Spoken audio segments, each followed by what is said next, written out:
Hi hello kitties, இன்றைக்கி நம்ம டேயோடைய எஃப்எஃப்னா my rocked husband episode 52 தான் பார்க்க போகிறோம். அதுக்கு முன்னாடி நீங்கள் கேட்டிருந்த மாதிரி மை ஹாட் ப்ரொஃபஸர் நான் போடுறேன்டா, அதுக்கு ஸ்டோரி ரெடி பண்ணிகிட்ருக்கேன். பட் அது வந்து ஜேகேக்கா ஜிமின்கா டேக்கான்னு தெரியாது, அது சஸ்பென்ஸ். முதல்லே சொன்ன மாதிரி வாட்ஸ்அப்பில் ஓட்டிங்க்கு போட்டிருந்தேன். நிறைய பேர் வந்து ஓட் பண்ணியிருந்தீங்க, ரொம்ப ரொம்ப தேங்க்ஸ்டா. அண்ட் அதே மாதிரி ஒரு ஒன் ஷாட்டும் ஒரு எஃப்எஃப் அந்த மாதிரி கேட்டிருந்தீங்க.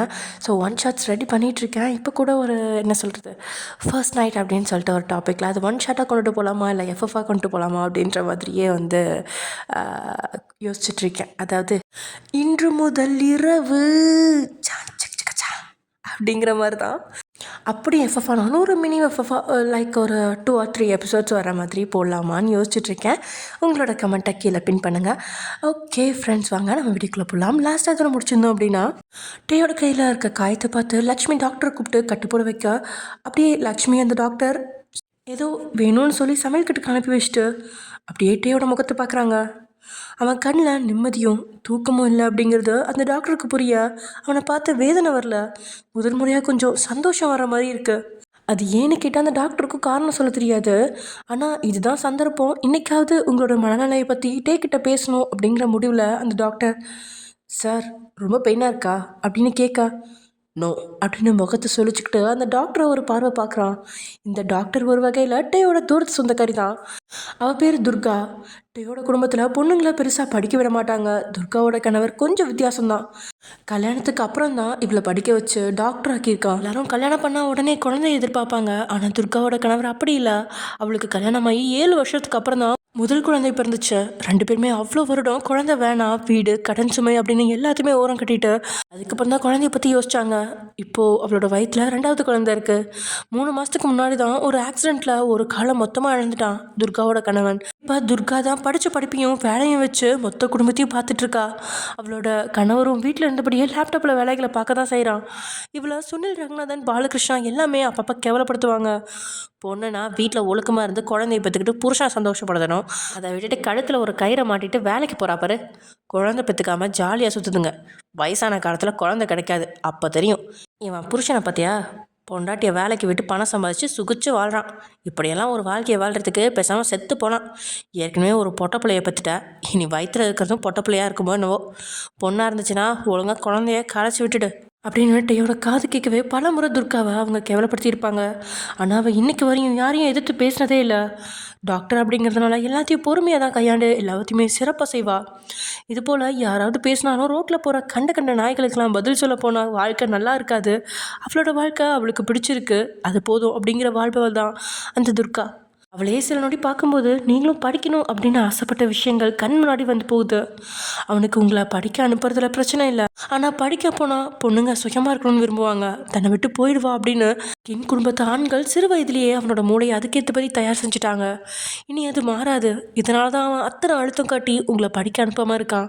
ஆனால் துர்கா இதுதான் சந்தர்ப்பம் அப்படிங்கிற மாதிரி, சார் உங்களுக்கு இந்த காயம் வலிக்காமல் இருக்கலாம், ஆனால் உங்கள் ஒய்ஃப்க்கு கண்டிப்பாக வலிச்சிருக்கும். மேபி நீங்கள் கொடுக்குற பெயின் 1 or 2 hours இருந்திருக்கும். ஆனால் அவங்களோட கஷ்டத்தை ஒரு முறையாவது யோசிச்சு பார்த்தீங்களா? வயிற்றில் பிடிச்சி அசால்ட்டாக அழுத்தி காயப்படுத்துறீங்களே, நாளைக்கு இந்த ரீசனால் உங்களுக்கு குழந்தை கிடைக்கலனா என்ன பண்ணுவீங்க? அதோட உங்கள் உடம்புல சென்சிட்டிவ் பார்ட் இருக்குது, அங்கே யாராவது லேசாக தட்டினாலே உங்களுக்கு உயிர் போகிற அளவுக்கு வலிக்கும். அப்போ உங்கள் ஒய்ஃபோட செஸ்ட்டை நீங்கள் அழுத்தி காயப்படுத்தப்ப அவங்களுக்கு எவ்வளோ வலிச்சிருக்கும்? உங்கள் கை அடையாளமே அவங்க உடம்புல பதியுதுன்னா நீங்கள் எப்படி அழுத்தி பிடிச்சிருப்பீங்கன்னு உங்களுக்கு கொஞ்சமாவது ஃபீல் ஆகலையா? அது என்ன உங்களுக்கு அழுத்தி விளையாடுற இடமா? எனக்கு சுத்தமாக புரியல. நீங்கள் லக்ஷ்மி மேடம் கிட்ட ரொம்ப சாஃப்டாக நடந்துக்கிறீங்க, ஏன் அந்த பாசமும் பரிதாபமும் உங்கள் பொண்டாட்டிக்கிட்ட இல்லை? சத்தியமாக சொல்கிறேன், உங்கள் பொண்டாட்டியோட இடத்துல இன்னொரு பொண்ணு இருந்திருந்தா இவ்வளோ நாள் உயிரோடு இருக்கணுமான்னு யோசிச்சிருப்பா, உங்கள் கூட வாழணுமான்னு யோசிச்சிருப்பா. உங்களால் அவங்கள அவங்க விருப்பத்துக்கு இருக்க விட முடியலனாலும் இந்த மாதிரி ஃபிசிக்கலாக வயலன்ஸ் பண்ணாதீங்க. ஆம்பளைங்க எவ்வளோ பெரிய பலசாலின்னு பொண்ணுங்களோட உடம்புல காட்டாதீங்க அப்படின்னு சொல்லிட்டு அத்தோட நிறுத்திக்கிட்டா துர்கா. அவன் பேசின வார்த்தைக்கு முகத்தை சிடு சிடுன்னு அவன் வச்சுருந்தாலும் அடி மனசில் எங்கேயோ போய் அந்த வார்த்தை சேர்ந்துருச்சு. ஒருவேளை வார்த்தையால் உங்களை காயப்படுத்தினதோடு விட்டுருக்கலாம், இப்படி உடலால் காயப்படுத்தியிருக்கக்கூடாதோ, அதனால தான் நீங்கள் தன்னை விட்டு பயந்து ஓடுறீங்களா அப்படின்னு அவன் மூலம் தாறுமாறாக குழம்ப ஆரம்பிச்சிருச்சு. லக்ஷ்மி அந்த நேரத்தில் கையில் தண்ணீரோடு உள்ளே வரா. அந்த தண்ணீரை வாங்கி குடிச்ச துர்கா, ரொம்ப ரொம்ப தேங்க்ஸ் மேடம், உடம்பு பத்திரமா பார்த்துக்கோங்க அப்படின்னு சொல்ல, சரிம்மா நான் கூடவே இருந்துகிட்டே நல்லா பார்த்துக்கிறேன், நீயும் உன்னையும் உன்னோட வயித்துல இருக்க குழந்தையும் கவனமாக பார்த்துக்கோ அப்படின்னு லக்ஷ்மி சொல்ல, மேடம் நீங்கள் டே சாரை பார்த்துக்க வேண்டாம், அவருக்கு அவரை பார்த்துக்க தெரியும். நான் சொன்னது இந்த வீட்டில் இருக்க பொண்ணுங்க ரொம்ப பத்திரமா இருங்கன்னு. வீட்டுக்குள்ளே நீங்கள் பெற்ற சொந்த பையனை தவிர மற்ற எல்லாமே மனுஷங்களா இல்லை காட்டில் இருக்க மோசமான மிருகங்களான்னு தெரியல. ரொம்ப கவனமாக இருங்க. பொண்டாட்டியை காயப்படுத்துகிற கை அம்மாவை அடிக்க ரொம்ப நாள் ஆகாது அப்படின்னு லக்ஷ்மி கிட்ட தைரியமாக பேசுகிறா. அவளோட இந்த தைரியத்துக்கு காரணம் லக்ஷ்மிக்கு முன்னாடி டே ஒரு வார்த்தை கூட கோவப்பட மாட்டான் அப்படிங்கிறது தான். அவளோட வார்த்தையை கேட்டு லக்ஷ்மிக்கு ஒரு மாதிரியாக தான் இருக்குது. வீட்டில் சுனில் வார்த்தையால் கேவலப்படுத்துவான், ரகுநாதன் அடித்து கொடுமைப்படுத்துவான், பாலகிருஷ்ணா படுக்கையில் படுத்ததுக்கப்புறம் கூட வேலை சொல்லி கொள்ளுவான். அதுக்கு முன்னாடி பாலகிருஷ்ணாவோட கையாலையும் அவள் அடி வாங்கியிருக்கா. எப்படியோ 2 ஆண் பிள்ளைகளோட கையால் தான் இது வரைக்கும் அவள் அடி வாங்கினதில்லை. ஆனால் டே இவ்வளவுக்கும் உங்களை குடும்பப்படுத்திருக்கானா அப்படின்னு லக்ஷ்மியே தோண்டு போய் நிற்கிறா. சுனில் சின்ன வயசில் டேயை தனியாக அழைச்சிட்டு போகும்போது ஏதாவது சொல்லி டேயை தான் கூட வச்சுருந்தா இன்னைக்கு தன்னுடைய மகனை போல பொறுப்பில்லாதவனாட்டே இருந்திருந்தாலும் பொண்ணுங்களை மதிக்கிறவனாக இருந்திருப்பான். தன்னுடைய இயலாமை தான் டேயோட வாழ்க்கையை திசை திருப்பினதா அப்படிங்கிற மாதிரி அவள் தலை கவிழ்ந்து நிற்கும்போது துர்கா அங்கேருந்து போயிட்டா. சில நொடி அமைதி மட்டுமே நிலவ. அம்மா, நான் ரொம்ப மோசமானவனா? என் கூட இருக்க எல்லாமே நான் வேண்டான்னு என்னை விட்டு போயிடுது. அது என்னை விட்டு போகக்கூடாதுன்னு அது நான் அழுத்தி பிடிக்கிறது தப்பா அப்படின்னுட்டு லக்ஷ்மியோட முகத்தை கூட பார்க்காம கேட்க, அழுத்தி பிடிக்கிறத விட அதை அது போக்கிலே விட்டாலே தன்னை விட்டு விலகாது அப்படின்னு மகனுக்கு எடுத்து சொல்ல ஆசைதான். ஆனால் தன்னுடைய மகளையே ஒழுங்காக வளர்க்க முடியாத பாவியாக இருக்கிறவளுக்கு எப்படி டே கிட்ட சொல்கிறது அப்படின்னு தெரியாமல் தலை குனிஞ்சவ, டே நீ படுத்து தூங்குப்பா, அம்மா வெளியே தான் இருக்கேன், உனக்கு எது வேணும்னாலும் என்னை கூப்பிடு, நான் உடனே வரேன் அப்படின்னு சொல்லவும் லக்ஷ்மியோட கையை பிடிச்சி பக்கத்தில் படுக்க வச்சவன் சரிஞ்சு படுத்தபடி அவன் மடியில் தலையை வைக்கிறான். லக்ஷ்மி அம்மா, இன்றைக்கி இந்த ரூம்லேயே தூங்குங்க, எனக்கு தனிமையாக இருக்க மாதிரி இருக்குது அப்படின்னு சொன்னதால் லக்ஷ்மியும் சரின்னு சம்மதிக்கிறா. அவளுக்கும் தனிமை பிடிக்கல. அவன் தலையில் கையை வச்சு தடவி கொடுத்தவ, எல்லாம் சரியாயிரும்ப்பா, எல்லாரையும் வீட்டுக்கு கூட்டிகிட்டு வந்துடலாம், பயப்படாத, உன் கோபத்தை முடிஞ்ச அளவுக்கு குறைச்சிக்கோப்பா, ஒயன் உன் வாழ்க்கையில் கிடைச்ச பொக்கிஷம், அந்த பொக்கிஷத்தை உன் கோவத்தாலையும் மிருகத்தனத்தாலையும் உடைச்சிடாத அப்படின்னு மேலோட்டமாக பேசிட்டு அவனை தூங்க வைக்க முயற்சிக்கிறா.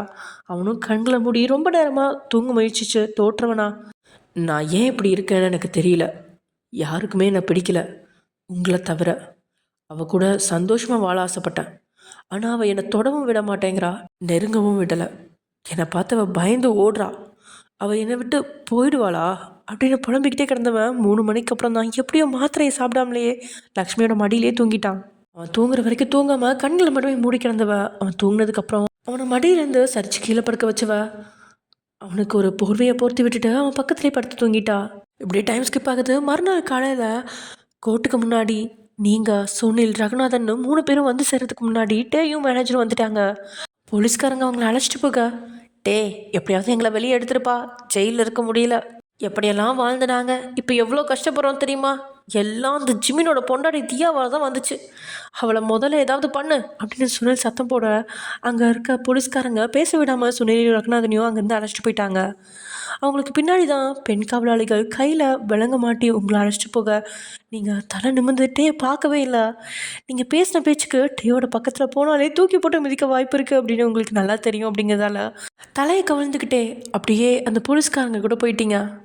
அதோட உங்களை டேயும் கண்ணு வைக்காமல் பார்த்தது வரைக்கும் நீங்கள் அந்த போலீஸ்காரங்களோட சகஜமாக பேசுகிறீங்க. அங்கே இருக்கிற பெண் கைதிங்க கூட நல்லா விசாரித்து சகஜமாக பேசுகிறத பார்த்து அவனுக்கே ஒரு மாதிரியாக இருக்குது. நீங்கள் இல்லாமல் அவன் எவ்வளோ கஷ்டப்படுறான், ஆனால் நீங்கள் முகத்தில் அந்த கஷ்டமே இல்லை, நீங்கள் சந்தோஷமாக தான் இருக்கீங்க அப்படிங்கிற மாதிரி சுற்றி தெரியுறீங்க. அதை பார்க்கும்போதே ஒயன் தன்னை அவ்வளோ வெறுக்கிறாளா அப்படிங்கிற மாதிரி ஒரு வித ஏக்கம் அவனை சூழ்ந்துக்குச்சு. கோர்ட்டுக்குள்ளே அவன் நுழைய வேகமாக அவன் பக்கத்தில் வந்த மேனேஜர், சார் சார் ஒரு குட் நியூஸ், ராகவ் இந்த கேஸ்லேருந்து விலகிட்டாரு, இப்போ தான் தகவல் வந்திருக்கு அப்படின்னு சொன்னதை கேட்டு ஒரு நொடி டே திணறான். என்னது, அவன் விலகுனானா? நோ, அதுக்கெல்லாம் வாய்ப்பே இல்லை, அவன் அவ்வளோ சீக்கிரம் யாருக்கும் கேஸ்லேருந்து விலக மாட்டான் அப்படின்னு டே சொல்ல, ஆமாம் சார் நீங்கள் சொன்னது சரிதான், பட் உங்கள் மேனேஜர் சொன்ன மாதிரி லாயர் ராகவ் கேஸ்லேருந்து விலகிட்டார் அப்படின்னு சொன்னபடியே டே புதுசாக அப்பாயிண்ட் பண்ண வக்கீலும் அங்கே வந்துட்டான். ராகவ் நிச்சயம் டேக்காக இந்த கேஸ்லேருந்து விலகி இருக்க மாட்டான், ஆனால் மயூரிக்காக இந்த கேஸ்லேருந்து விலகியிருக்க 100 மடங்கு வாய்ப்பு இருக்குது அப்படின்னு புரிஞ்சிச்சு. உண்மையில அவங்களுக்குள்ள இப்படி ஒரு காதலா? மயூரி கூட பழகினா டேயை பற்றி தெரிஞ்சுக்க முடியும் அப்படிங்கிறதுக்காக தானே ராகவ் இவ்வளோ பழகினான். அப்படி இருக்கும்போது எதுக்கு அவன் வார்த்தைக்காக அவன் இப்படிலாம் செய்கிறான் அப்படின்னு இப்பயும் அவங்க காதலை சந்தேக புத்தியும் கலந்து தான் பார்க்குறான்ட்டே. எப்படியோ ராகவ் வரல, இனி 3 பேரையும் சிறையிலேருந்து சுலபமாக வெளியே எடுத்துடலாம். பாலகிருஷ்ணாவோட கேஸும் தள்ளுபடி ஆயிடுச்சு, அதனால் அவனையும் ரொம்ப விரைவிலேயே அழைச்சிட்டு போயிடலாம் அப்படின்னு ரொம்பவே ஹாப்பியாக அந்த விசாரணை நடக்கிற இடத்துக்குள்ள நுழைஞ்சா அங்கே அவனுக்கு அதிர்ச்சி தர வக்கீல் கோட்டை போட்டுக்கிட்டு ரித்திகோட கையை பிடிச்சபடி ஏதோ பேசினபடி நிற்கிறா தியா. அவன் நிற்கிற தோர்ணையிலேயே இன்னைக்கு ராகவுக்கு பதிலாக தியா தான் பேச போகிறான் அப்படிங்கிறது புரிஞ்சிருச்சு. யோ மேனேஜர், இவ இங்கே என்னையா பண்ணுறா? இவ வருணை பார்க்க டெல்லிக்கு தானே போனா, எப்படி இவ இங்கே வந்தா அப்படின்னு கேக்கா. அது பாஸ், பிஸ்னஸ் மேன் வருணை பார்க்க டெல்லிக்கு போயிருந்தாலும் புருஷனை பார்க்க சென்னைக்கு தானே வரணும், அதனால வந்திருப்பாங்களா இருக்கும் அப்படின்னு மேனேஜர் பேசும்போதே அவன் கால் விரல ஒட்டிகிற அளவுக்கு தன்னுடைய ஷூவால் மேனேஜரோட காலை ஓங்கி மிதிச்சு நசுக்கிறான்ட்டு. மேனேஜருக்கு வழி தங்க முடியாமல் சத்தம் போட்டு அழலாங்கிற மாதிரி தான் இருந்துச்சு. ஆனாலும் எச்சில் விழுங்கி உதட்ட கடிச்சு அழுகையை குறைச்சிக்கிட்டான். சில நிமிடங்களில் சுனில் ரகுநாதனோட கேஸ் விசாரிக்கப்படுது. இந்த முறை ஏற்பாடு செஞ்ச லாயர் பயங்கரமாக பேசுகிறாரு. அவர் முன்னாடி தியாவால் தாக்கு பிடிக்கவே முடியல. அதுக்காக தியாவும் சாதாரண ஆள்லாம் இல்லை, இவ ஒரு பெரிய வக்கீலோட அசிஸ்டன்ட் அப்படின்னு சொன்னால் யாருமே நம்ப மாட்டாங்க. ஏதோ பெரிய வக்கீலே வாதாடுற அளவுக்கு தான் தியாவோட பேச்சு திறமையும் வேற லெவலில் தான் இருக்குது. ஒரு பொண்ணாக இருந்துக்கிட்டு இத்தனை ஆண்களை எதிர்த்து பேசி நிற்கிற தியாவை பார்த்து அங்கே இருக்கிற பெண்கள் ஆண்கள்னு எல்லாருமே திகச்சு நிற்கிறாங்க. அதோட என்னதான் ராகவ் வரல அப்படின்னாலும் ராகவ் எடுத்து கொடுத்த எல்லா நோட்ஸும் தியாவோட கையில் தான் இருக்குது. அதுக்கேற்றபடி உச்சநீதிமன்ற வக்கீல் தியாவுக்கு எதிரானாலும் கூட எப்படியோ பேசி கடைசி நேரத்தில் மறுபடியும் சுனில் ரகுநாதனை ஜெயிலுக்கு அனுப்பி வச்சுட்டா தியா. டேயோட கோபம் 1க்கு 100 மடங்கு அதிகரிச்சிச்சு. இருந்தாலும் பல்ல கடிச்சிக்கிட்டு அடுத்ததான் உங்களோட கேஸுக்கு அவன் நிற்கிறான். தியா விசாரணையை தொடங்குறதுக்கு முன்னாடியே நீங்கள் வழக்கம் போல் நீங்கள் தான் எல்லா தப்பையும் செஞ்சதா ஒப்புக்கிட்டீங்க. டேயோட வக்கீல் உயிரை கொடுத்து பேசியும் கடைசியில் எந்த பிரயோஜனமும் இல்லாமல் போயிடுச்சு. இதனால் கேஸ் இன்னும் 15 நாட்களுக்கு அப்புறம் அப்படின்னு சொல்லி ஒத்து வச்சிட்டாங்க. மறுபடியும் அவங்களுக்கு சில தண்டனை உறுதியாயிடுச்சு. இதுக்கு மேலே தனிமையோட போராட முடியாது, அவளை இந்த முறை நிச்சயம் வெளியே கொண்டு வந்துடலாம் அப்படின்னு நம்பினவனுக்கு மிகப்பெரிய ஏமாற்றம். அதை தாண்டி கோபத்தோட உச்சத்துக்கே போயிட்டான். சொந்த சகோதரியையே ஜெயிலுக்கு அனுப்புகிற அளவுக்கு இவளுக்கு என்ன தைரியம் அப்படின்னு தியா மேலே கொலை செய்கிற அளவுக்கு கோபம் வந்தாலும் அவள் கழுத்தில் ஜிமின் கட்டின அந்த தாலி வேலி மாதிரி டேயோட கோபத்தை அவள் பக்கம் திரும்ப விடாமல் தடுக்குது. பக்கத்தில் நின்ற மேனேஜரோட காதில் எதையோ சொல்லி அங்கேருந்து அனுப்பி வைக்கிறான்ட்டே. எல்லாரும் அங்கேருந்து நகர தொடங்குறாங்க. அங்கே இருக்கிறவங்க எல்லாமே தியாவோட கையை பிடிச்சி குழுக்கினபடியே, சூப்பர் தியா, நீ வேற லெவல் பின்னிட்ட, இதுக்கப்புறம் உனக்கு கண்டிப்பாக நம்ம சார் பெரிய லெவலில் கேஸ் தான் கொடுப்பாரு, கங்க்ராச்சுலேஷன்ஸ் தியா அப்படின்னு அவளை பாராட்டு மலையில் குளிக்க வச்சதால மகிழ்ச்சியாக நின்றுட்டு இருந்தவளுக்கு ஒருத்தர் மட்டும் தன்னை முறைச்சி பார்த்தபடி நின்றுட்டு இருக்கிறது தெரியுது. அப்படியே ரித்திக்கோட கையில் அவள் தட்டவும் டேபிளில் இருந்த ஒரு டாக்குமெண்ட்டை ரித்திக் தியாவோட கையில் கொடுக்கவும் நேராக டேக் எதிராக இருக்கிற சேரில் உட்காந்தவா, என்ன மாம்ஸ், பொண்டாட்டியை வெளியே எடுக்க முடியலையா? ரொம்ப சோகத்தில் இருக்கீங்க போல. ஒருவேளை உங்கள் அடிமையை வெளியே எடுக்க முடியலன்னு ஃபீல் பண்ணுறீங்களா? உங்களுக்கெல்லாம் பொண்டாட்டினாலே அடிமை தானே அப்படின்னு தியா கிண்டல் அடிக்கா. இதுக்கு மேலே அங்கேருந்தா ஜிமினுக்கு கொடுத்த வாக்குறுதியை மீறி தியாவை ஏதாவது செஞ்சிட வாய்ப்பு இருக்குது அப்படிங்கிறதுனால அங்கேருந்து எழுந்துட்டான். அந்நேரத்தில் டேயோட கையில் வழக்கு டைமாக டாக்குமெண்ட்டை கொடுத்தவா, ரீட் பண்ணி பாருங்கள், டீல் ஓகேனா சொல்லுங்கள், உங்கள் பொண்டாட்டியை நானே வெளியில் கொண்டு வரேன் அப்படின்னு சொன்ன தியா திரும்பி கூட பார்க்காம அங்கேருந்து கிளம்புறா. தியா மேலே இருக்கிற கோபத்தில் கையில் இருக்கிற டாக்குமெண்ட்டை சுருட்டி மடித்தான். தூக்கி அதை வீசாமல் பேக்கெட்டில் சுருட்டி போட்டுட்டு அங்கேருந்து கீழே போகிறான். ஏற்கனவே மேனேஜர்கிட்ட அவன் பேசி வச்சிருந்ததுனால போலீஸ்காரங்க இன்னும் அவங்கள சிறைக்கு அழைச்சிட்டு போகல. அரை மணி நேரம் அங்கேயே வச்சுருக்கவும் டே அவங்கக்கிட்ட பேசுறதுக்கும் பெர்மிஷன் கொடுத்துட்டாங்க. ரகுநாதன்லாம் டே வந்த உடனே, பாத்தியா டே, உன்கிட்ட அப்போவே சொன்னேன், இந்த பொண்ணு நமக்கு செட் ஆக மாட்டா, அவளை துரத்தி விடுன்னு. காலில் விழாத குறையாக சொன்னேன். நீ அவசரப்பட்டு ஜிமினோட பொண்டாட்டியாக மாற்றிட்ட. அவளோட துள்ளலை பார்த்தியா? இவ்வளோ ஆம்பளைங்க முன்னாடி ஒரு பொட்டச்சி ஜட்ஜுக்கிட்ட பேசி எங்களை மறுபடியும் ஜெயிலில் தள்ளிட்டா. இவளுக்கு பின்னாடி அந்த ராகவ் இருக்கான், சொல்ல முடியாது. என் வீணா போன தண்டச்சோறு மகன் ஜிமினோ இவளுக்கு தான் சப்போர்ட்டாக இருப்பான். எப்படியும் அவனுக்கு அப்பனை பார்க்கவே கண்ணுக்கடி, அதனால் பொண்டாட்டியே மூட்டி விடுவான். எனக்கு எல்லாமே கஷ்டமாக இருக்குது. என்னால் இதுக்கு மேலே ஜெயிலில் இருக்க முடியாது. இப்படியே போச்சுன்னா நான் கூடிய சீக்கிரம் ஜெயிலே சூசைட் பண்ணிக்குவேன் அப்படின்னு ரகுநாதன் புலம்ப. நாம் எதுக்கு ரகுநாதன் சூசைட் பண்ணிக்கணும்? அந்த பொண்ணே குத்துக்களாக இருக்கா. டே, இவ்வளோ நாளாக நீ என்கிட்ட அவள் வயிற்றில் குழந்தை இருக்கு, அவளை டச் பண்ணக்கூடாதுன்னு சொன்னேன். இப்போ அவள் வயிற்றில் குழந்தை இல்லை, சும்மா ஜிமின் ஊரறி தாலி கட்டின உடனே அவள் ஜிமினோட பொண்டாட்டி ஆகிட மாட்டா. எனக்கு தெரிஞ்சு ரவுடிங்க 1000 பேர் இருக்காங்க. உனக்கு ஓகேனா சொல்லு, தேவை ஒரே நாளில் போட்டு தள்ளிடலாம். அவள் ஒருத்தி இல்லைனா வீட்டில் இருக்கிற எல்லா பொட்ட நாய்களும் அடங்கி கிடக்கும். என்ன சொல்கிற, தேவை கொண்டலாமா அப்படின்னு சுற்றி போலீஸ்காரங்க நிற்கிறாங்க அப்படின்னு பயம் இல்லாமல் சுனில் பேசி முடிக்கிறதுக்குள்ள சுனில் கன்னத்திலேயே பலார்னு ஒரு அற விழுகுது. அடிச்சாட்டியில் கடவா பழைய உடஞ்சிருக்கும் அப்படிங்கிற மாதிரி சுனில் தடுமாறி கன்னத்தில் கையை வைக்கிறான். அந்த அளவுக்கு பலமாக அடிச்சது வேற யாரும் இல்லை, டே தான். அப்படியே சுனிலோட சட்டையை காலரோட கழுத்தையும் சேர்த்து பிடிச்சி, என்னடா நீ ஒரு அப்பன்னு ஓவரை துள்றியா?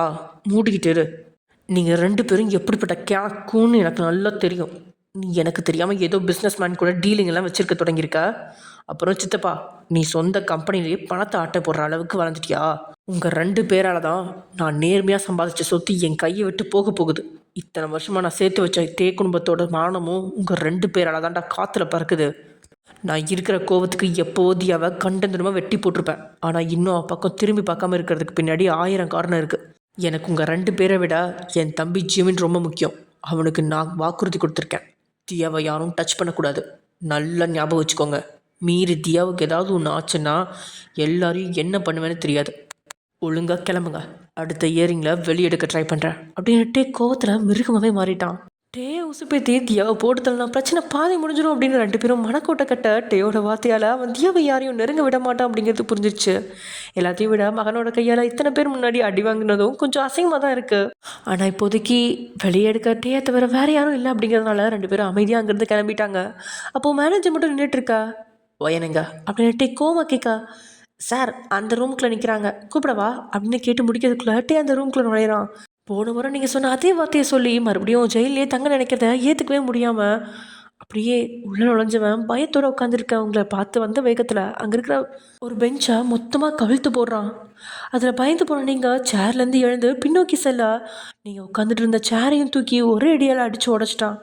அவனோட செயலையும் கோவத்தையும் பார்த்து பத்திரி போனவங்களுக்கு கை கால்களெல்லாம் உதற அந்த ரூமை விட்டு வெளியில் ஓடிடலாம் அப்படின்னு நீங்கள் யோசிச்சு முடிக்கிறதுக்குள்ளே ரூம் கதவை மூடி அங்கே இருக்கிற பீரோவை கழுத்து போட்டுட்டான்.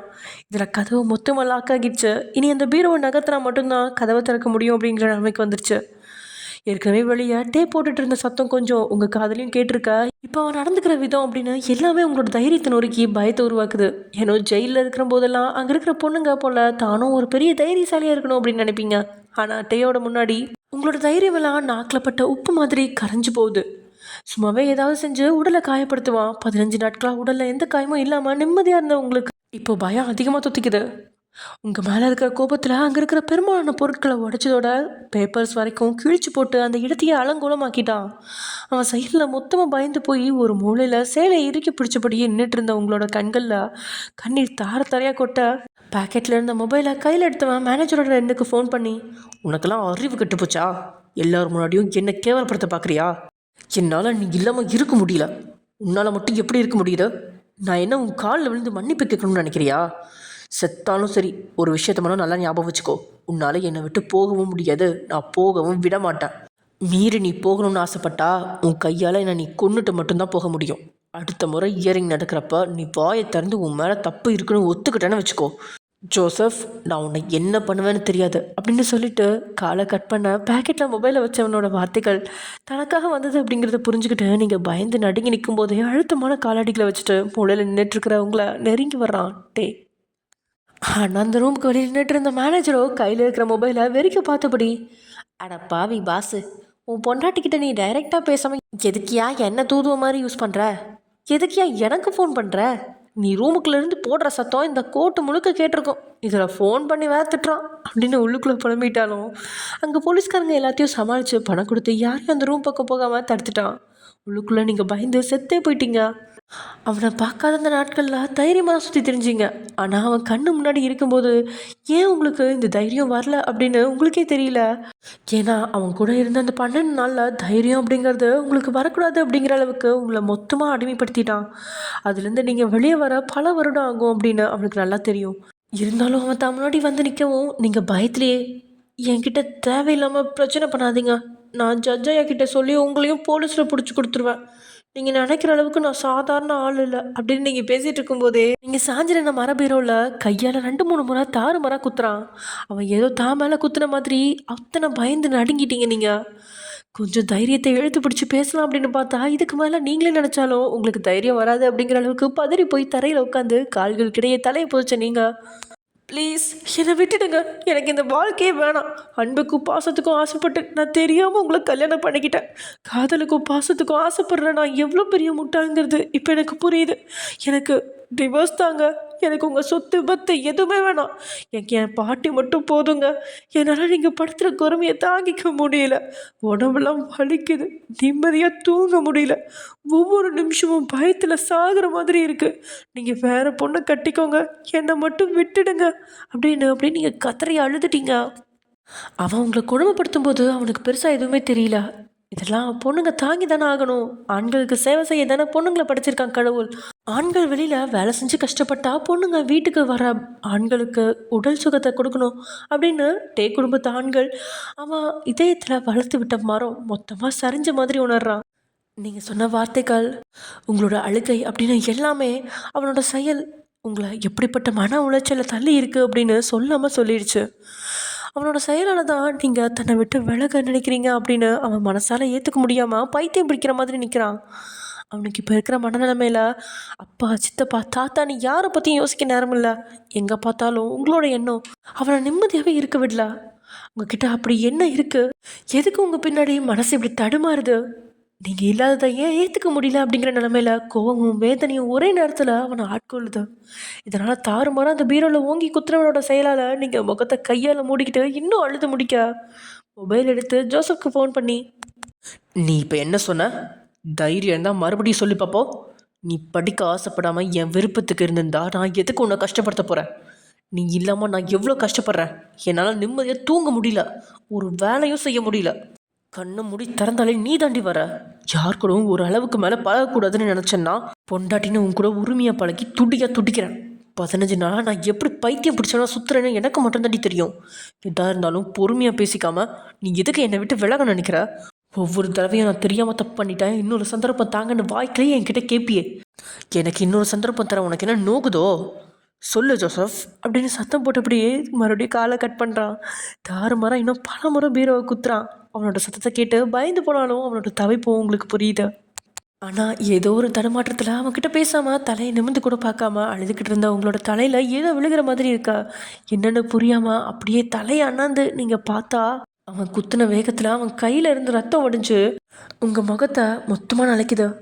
ஒரு துளி 2 துளி ரத்தத்தை பார்த்தாலே பயந்து நடுங்கிற உங்களோட மேலே மொத்த ரத்தமும் கொட்டவும் அலறி சத்தமிட்டு சில நொடி கூட தாக்கு பிடிக்காம அங்கேயே சரிஞ்சு மயங்கி விழுந்துட்டீங்க. நீங்கள் மயங்கி தான் கால் பாதங்களில் விழுந்ததுக்கப்புறம் தான் அந்த உணர்ச்சியால் கைகளை காயப்படுத்துறதை நிறுத்துகிறான். அதோட நீங்கள் சாதாரணமாக மயக்கத்தில் தான் இருக்கீங்க அப்படிங்கிறத புரிஞ்சுக்கிட்டவன் கண்கள் கூட கலங்கி போயிருக்க. கண்களை இறுக்கி மூடினபடியே நீங்கள் அழுது பேசினது அப்படின்னு எல்லாத்தையும் யோசிச்சவன் கதவை மறைச்சின அந்த பீரோவை நகர்த்தி போட்டு அங்கேருந்து வெளியே போகிறான். டேக்கு பின்னாடி இருந்து மேனேஜரும் அங்கேருந்து போயிடுற. அந்த போலீஸ்காரங்க உள்ளே வந்து பார்த்தா நீங்கள் ஒரு மூலையில் மயங்கி கிடக்குறீங்க. தகவல் அறிஞ்சு டே போன அடுத்த 5 நிமிஷத்தில் தியா அங்கே வந்துட்டா.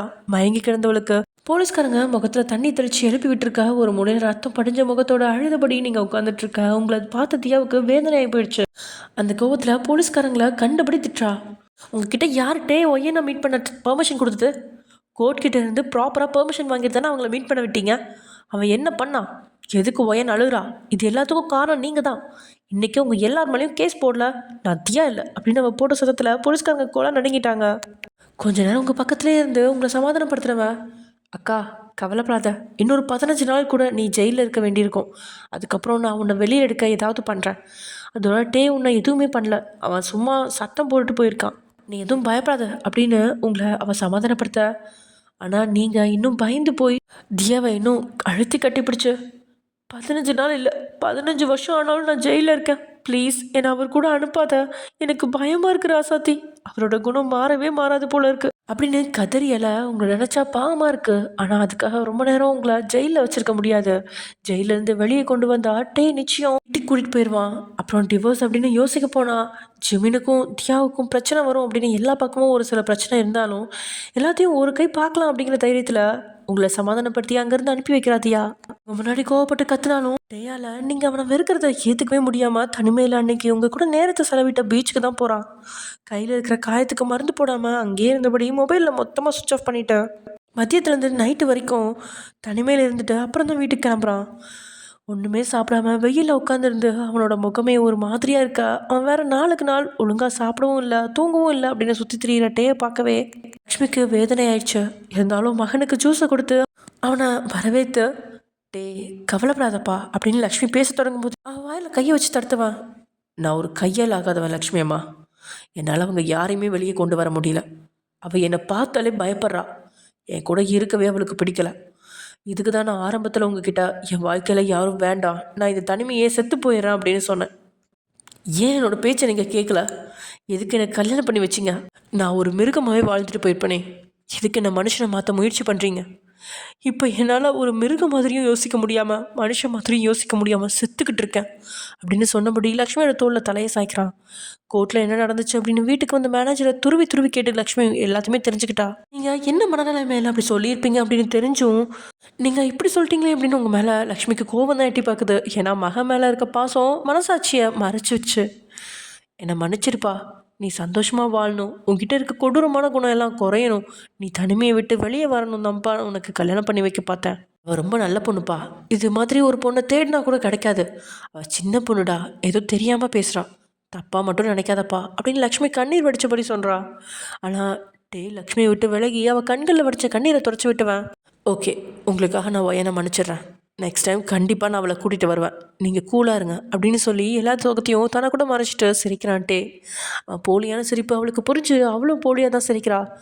லக்ஷ்மி அம்மா, நீங்கள் சாப்பிட்டுட்டு படுத்து தூங்குங்க, எனக்கு பசிக்கலை, நான் நாளைக்கு சாப்பிட்டுக்கிறேன், இப்போ நான் தூங்க போகிறேன் அப்படின்னு சொல்லிட்டு அங்கேருந்து நகர்றான். காலையில் சாப்பிட்டது அதுக்கப்புறம் அவன் சாப்பிடவே இல்லை அப்படின்னு தெரியும்.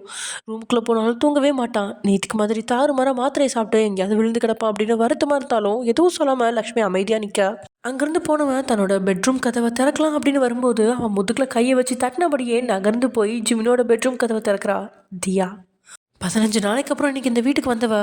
ஹாய் மாம்ஸ், பார்க்க ரொம்ப ஃப்ரெஷ்ஷாக இருக்கீங்க. பொண்டாட்டி விட்டுட்டு போன சோகம் முகத்தில் கொஞ்சம் கூட தெரியவே இல்லை. ஹோட்டலுக்கு போய் நல்லா சாப்பிட்டு வந்தீங்க போல இருக்கு. சாப்பிட்ட தக்காளி சட்னி இப்போ கூட உங்கள் கையில் ஒட்டியிருக்கு அப்படின்னு டேயோட கையில் இருக்கிற காயத்தை பார்த்து நல்லாய்க்கிறா தியா. கொடூரமாக முறைச்சபடி அவளை பார்த்தவன் அவள் கண்ணத்தில் உனக்கு கொடுக்கலாம் அப்படின்னு காலை எடுத்து முன்னாடி வச்சாலும் வேலி மாதிரி அந்த தாலியை பார்க்கும்போது முன்னோக்கி செல்ல முடியாமல் நிற்கிறான். உனக்கு என்ன வேணும் தியா? நீ பண்ணுறது சுத்தமாக சரியில்லை. தேவையில்லாமல் நீ அக்கா வாழ்க்கையை பாழாக்குற. எனக்கு என்னைக்கு கோவம் வருதோ அன்றைக்கி உன்னை நான் என்ன பண்ணுவேன்னு தெரியாது அப்படின்னு அவன் பல்ல கடிக்க. என்ன பண்ணுவீங்க மான்ஸ்? உங்களால் என்ன பண்ணிட முடியும்? ஏதோ கோடி கோடியாக பணம் வச்சுருக்கீங்களே, அந்த பணத்தை வச்சு உங்கள் பொண்டாட்டியை வெளியே கொண்டு வர முடிஞ்சதா? அரசியல்வாதி, பிஸ்னஸ் மேன், அப்புறம் வெளிநாட்டுக்கு ஓடி போனானே ஆர்யா, சூர்யா, இப்படி நிறைய ஃப்ரெண்ட்ஷிப் வச்சுருந்தீங்களே, யாராவது உங்களுக்கு உதவி பண்ணாங்களா? இல்லைனா அவங்கள உதவி பண்ண தான் விட்டுட்டு வேணா. இப்போ கூட நான் உங்களுக்கு ஒரு சந்தர்ப்பம் தந்திருக்கேன். நான் எதிர்பார்த்த அளவுக்கு நீங்கள் குடும்பம்லாம் இல்லை. தேவையில்லாமல் உங்களுக்கு நீங்களே ஒரு முகமுடியை போட்டு நான் கொடூரமானவன், என் பக்கத்தில் யாரும் வராதிங்கன்னு சொல்லி டைம் வேஸ்ட் பண்ணாமல் திருந்துற வழியை பார்த்தீங்கன்னா உங்கள் பொண்டாட்டி வெளியே வருவா. இல்லைனா அடுத்த 15 நாள் இல்லை 15 வருஷம் இப்படியே தனிமையில் இருப்பீங்க. அதுக்கு முன்னாடி ஏன் அக்கா வெளியில் வர மாட்டா, அதுக்கு முன்னாடி நீங்கள் செத்து போயிடுவீங்க அப்படின்னு தியா பேசி முடிக்கிறதுக்குள்ள பேக்கெட்டில் இருந்து அவள் தந்த அக்ரிமெண்ட்டை அப்படியே எடுத்து அவன் முகத்தில் வீசுகிறான். அவள் கொடுத்த அக்ரிமெண்ட்டை பந்து மாதிரி சுருட்டி வச்சிருக்கிறத பார்த்து அவளுக்கு அவ்வளோ கோவம் வருது. இங்கே பாரு, நீ உன்னால் முடிஞ்சதை பிடுங்கிக்கோ. இந்த என்றைக்குமே யார் முன்னாடி இறங்கி போக மாட்டான். உன் கண்ணு முன்னாடியே ஒயன் கூட வாழ்ந்து காட்டுறேன், அதுவும் குழந்தை குட்டியோட அப்படின்னு சொன்னபடியே கதவை திறந்து உள்ளே போயிட்டான். இன்னைக்கு போலீஸ்காரங்க அவங்கள அழைச்சிட்டு போகும்போது டேயோட கண்ணில் மரண வேதனையை பார்த்தா தியா. அவன் கண்ணில் இருந்த வேதனையை பார்த்து அவளுக்குள்ளேயே உள்ளுக்குள்ளே நெருடலாக தான் இருக்குது. ஆனால் இப்போ அவன் பேசின பேச்சில் கோவம் எட்டி பார்க்க கீழே கிடந்த பேப்பரை எடுத்துக்கிட்டு பெட்ரூம்குள்ளே நுழைஞ்சவன் பேப்பரை தூக்கி வீசிட்டு, இவெல்லாம் திருந்தவே மாட்டான், நீ எல்லாம் இன்னும் பட்டு தண்டா திருந்துவ, உன்னை எல்லாம் நான் திருத்தாமலும் விட மாட்டேன் அப்படின்னு வீட்டுக்குள்ள இருக்கிற எல்லாருக்குமே கேட்கணும் அப்படிங்கிற பயங்கரமான சத்தம் போட்டவ அப்படியே பெட்டில் கூப்பிடடிச்சு படுத்துக்கிட்டா. படுத்து 2 நிமிஷம் ஆகிறதுக்குள்ள ஆ அப்படின்னு சத்தம் போட்டு அப்படியே அலறி துடிச்சு எழுந்திரிக்கிறா. அதுக்கு காரணம் பெட்டில் ஏராளமான எறும்புகள் அவள் உடலை கண்ட மேனிக்கு கடிக்க அதெல்லாம் தொடச்சிட்டு பெட்லேருந்து கீழே கிடந்த போவியை விளக்கி பார்த்தா என்னைக்கோ சாப்பிட்ட ஸ்நாக்ஸ் கொட்டி வச்சிருக்கான் ஜிமின். ஐயோ கடவுளே, அக்கா புருஷன் திருத்தலான்னு பார்த்தா முதல்ல ஏன் புருஷன் தான் திருத்தணும் போல இருக்கு. என்னால் முட்டையிலடா சாமி, இவன் இன்னும் எல்கேஜி படிக்கிற குழந்தையாவே இருக்கான். டேய் ஜிமின், எங்கடா இருக்கா? நீ மட்டும் என் கையில் கிடச்சனா கைமா பண்ணாமல் விட மாட்டேன் அப்படின்னு புலம்பிக்கிட்டே அப்படியே மொத்த பெட்டியும் காட்டில் இருந்து மொத்தமாக கீழே சரிச்சு போட்டுட்டு வெறும் காட்டில் மட்டும் படுத்துக்கிட்டா. அப்படியே நாட்கள் நகர தொடங்கிடுச்சு. ஆஃபீஸ் வேலையை கவனம் செலுத்தி தனக்கு எதிராக இருந்த எல்லா பிரச்சனையும் ஓரளவுக்கு சரி செஞ்சிட்டான்ட்டே. ஆனால் ஒழுங்காக சாப்பிடாம தூங்காமல் அப்படின்னு நரக வேதனையை சுற்றி திரியிறான். டேயோட ஒவ்வொரு செயலையும் உன்னிப்பாக கவனிச்சபடி தன்னுடைய வேலையிலையும் கவனம் செலுத்துறா தியா. நீங்கள் ஜெயிலில் இருக்கிறத நினச்சி வேதனையும் இருக்குது, ஒரு அம்மாவா மகனோட வேதனையை தாங்கிக்கவும் முடியல அப்படின்னு லக்ஷ்மி புலம்பி தவிக்க 13 நாட்கள் நகர்ந்துருச்சு. காலையிலேயே தன்னுடைய ஆஃபீஸ்க்கு வரமாட்டேன் அப்படின்னு சொல்லிட்டுட்டே மேனேஜர் அழைச்சிட்டு வக்கீலை பார்க்கறதுக்கு தான் போயிருக்கான். எப்படியும் வக்கீலை பயமுறுத்தியாவது இந்த கேஸில் ஜெயிச்சிட வேணும். இதுக்கு மேலே நீங்கள் இல்லாத தனிமையை அவனால் ஏற்றுக்கவே முடியல. இப்படியே நிலைமை தொடர்ந்தா கோலமாதி தற்கொலைக்கு தான் முயற்சிப்பான் அப்படின்னு அவனுக்கே புரிஞ்சிருச்சு.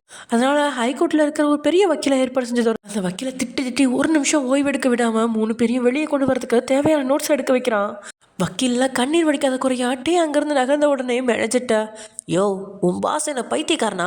நான் எவ்வளோ பெரிய லாயர் தெரியுமா? என்னை சுத்தமாக மதிக்க மாட்டேங்கிறான். அது பண்ண இது பண்ண இப்படி பண்ண அப்படி பண்ணுன்னு அவன் பெரிய லாயர் மாதிரி எனக்கு ஆர்டர் போடுறான். சத்தியமாக சொல்கிறேன்யா, நேற்று ராத்திரி மொபைலில் காலையில் 8 மணிக்கு வருவேன்னு மெசேஜ் அனுப்பியிருந்தான். நான் கூட 8 மணின்னு சொன்னால் 10 மணிக்கு வருவாங்கன்னு நினச்சேன். பார்த்தா 7:45 வந்துட்டான்.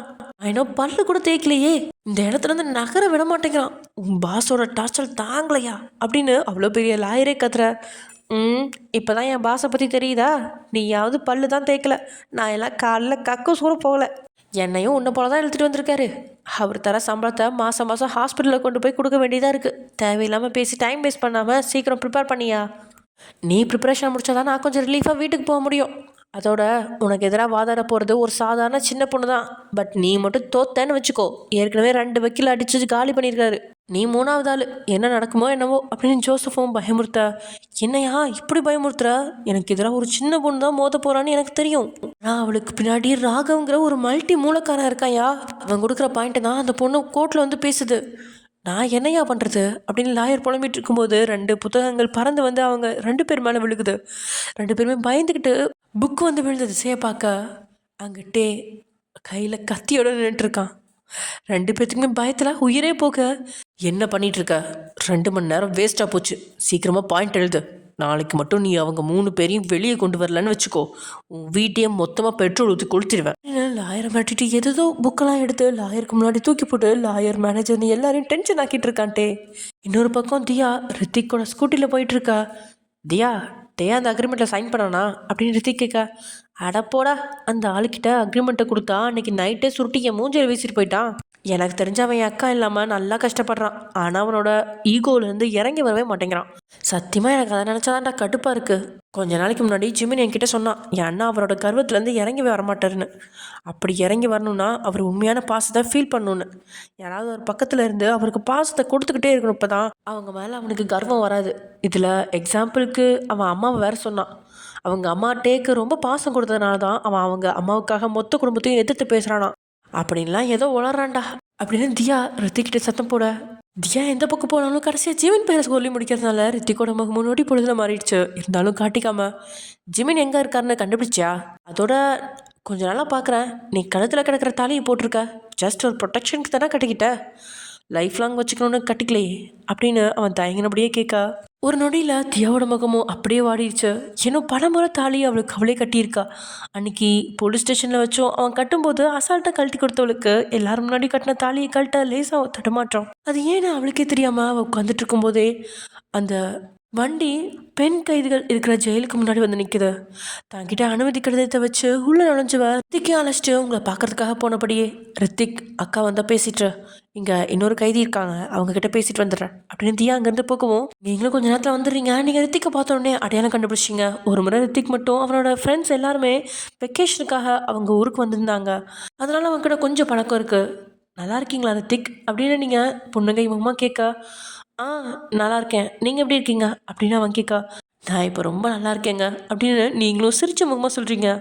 அன்றைக்கி உங்களை டே குடும்பத்தில் வச்சு சந்திக்கும் போது உங்களோட முகத்தில் துளிய சந்தோஷம் இல்லை, ஆனால் இந்த சிறையில் உங்களோட முகத்தில் இவ்வளோ மகிழ்ச்சியா அப்படிங்கிற மாதிரி பார்த்தவனுக்கு உங்களை பார்க்க கொஞ்சம் வேதனையாக தான் இருக்குது. அழகு பொக்கிஷம் மாதிரி இருக்கீங்க, ஒரு அப்பாவியான பொண்ணு. உங்களை மாதிரி ஒரு பொண்ணு யாருக்கும் மனைவியாக கிடச்சிருந்தாலும் தங்கத்தட்டில் வச்சு அப்படி பூ போல் பார்த்துக்கலாம். அப்படி ஒரு குணம் உள்ளவ நீங்கள். உங்களை போய் எப்படி அவனால் குடும்பப்படுத்த முடிஞ்சிச்சு அப்படின்னு இப்போயும் ரித்திக்கால் புரிஞ்சிக்கவே முடியல. ரித்திக், நான் உங்ககிட்ட ஒன்று கேட்கட்டுமா?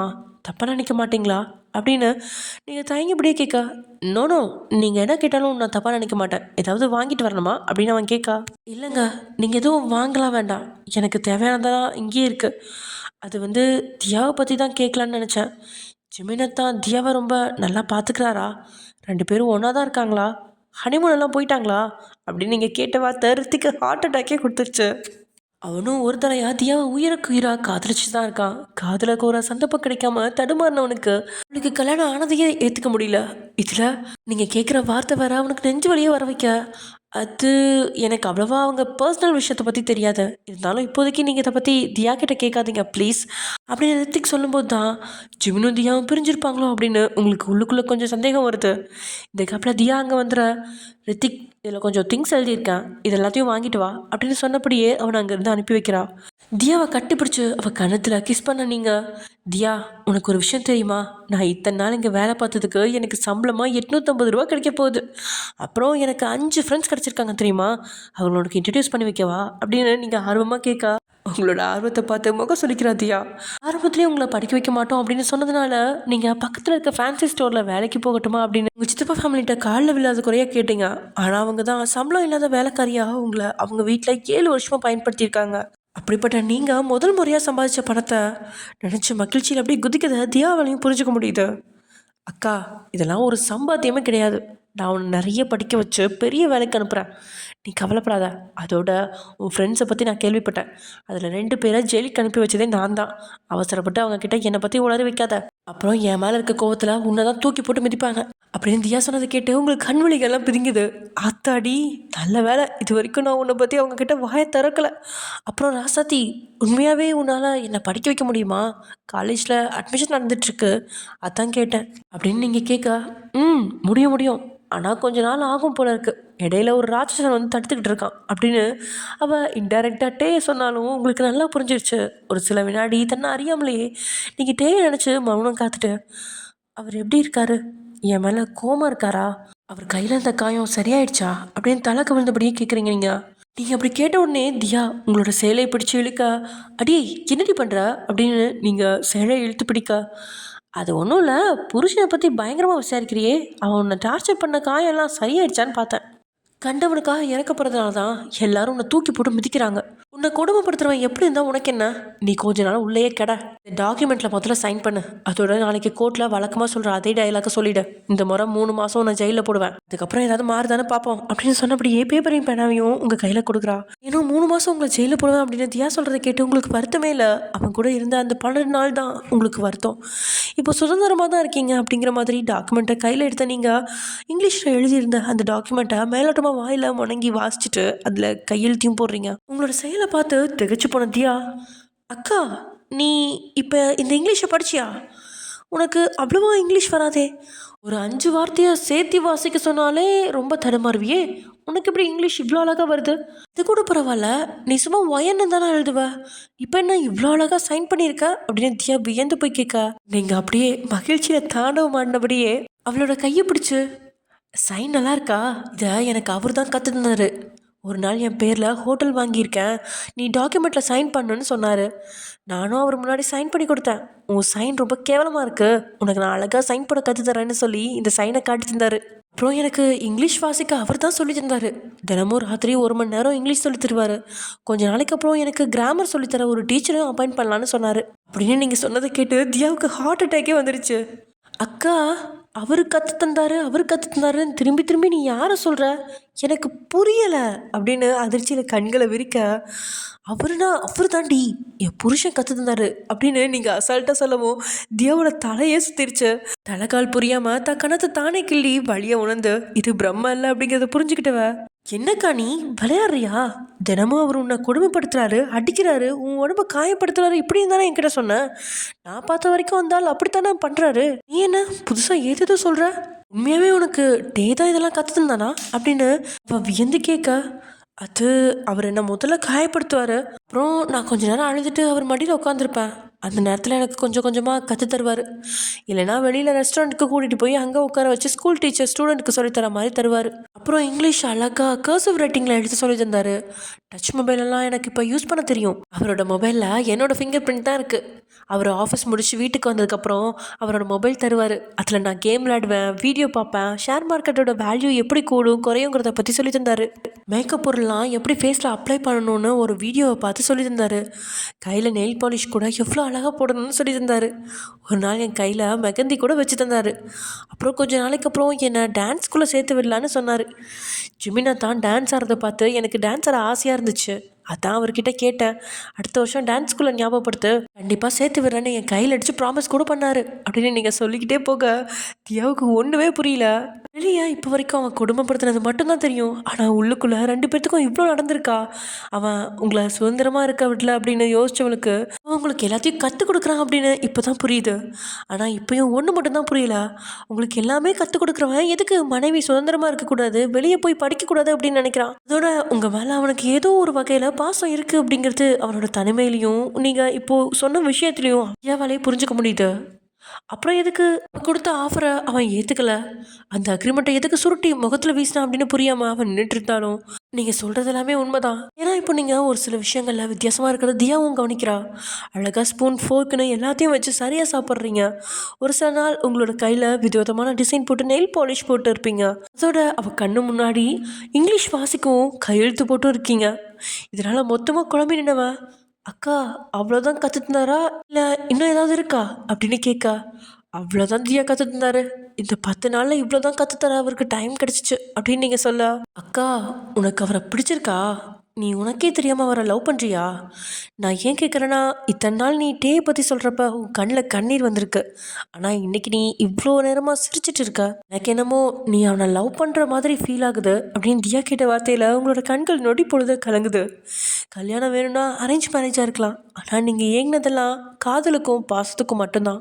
அவன் எவ்வளோ கொடுமைப்படுத்தினாலும் அவன் தர்ற 2 நிமிஷம் சந்தோஷத்தை அவ்வளோ ரசித்தவங்களுக்கு அவன் மேலே காதல் வராதா என்ன?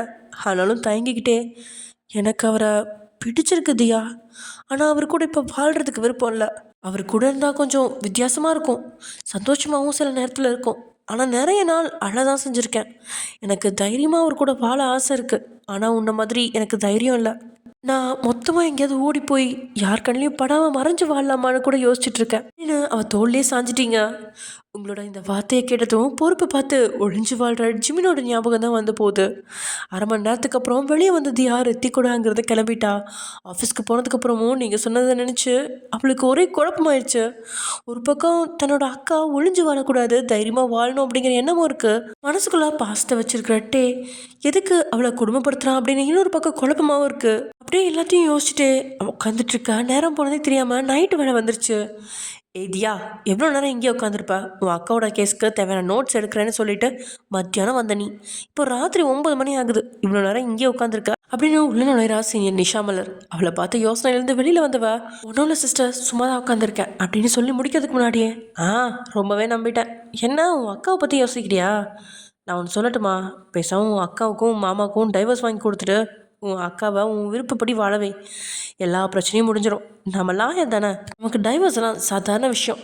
உனக்கும் பிடிக்கலனா உன் கழுத்தில் கிடக்கிற தாலிக்கே விடுதலை கொடுத்துரு. எப்படியும் ஜீவன் பிஸ்னஸ் பண்ணக்கூடாதுன்னு வேலை வெட்டி இல்லாமல் பொறுப்பு இல்லாமல் எல்லாத்துக்கும் பயந்து ஒழிஞ்சு வாழணும்னு தானே ஆசைப்பட்றான். அவன் கூட எதுக்கு வாழ்ந்து அவமானப்படணும் அப்படின்னு நிஷாமான விளையாட்டாக கேட்க, தியா ஏதாவது கவுண்டர் அடிப்பாளா அப்படின்னு பார்த்தா அவள் அமைதியாக இருக்கிறத பார்த்து குழம்பிப்பட நிஷா, என்னதியா டென்ஷன் ஆகிட்டியா? நான் மனசாட்சியோட உனக்கு சொல்கிறேன், தயவு பண்ணி டைவர்ஸ் மட்டும் பண்ணாதீங்க.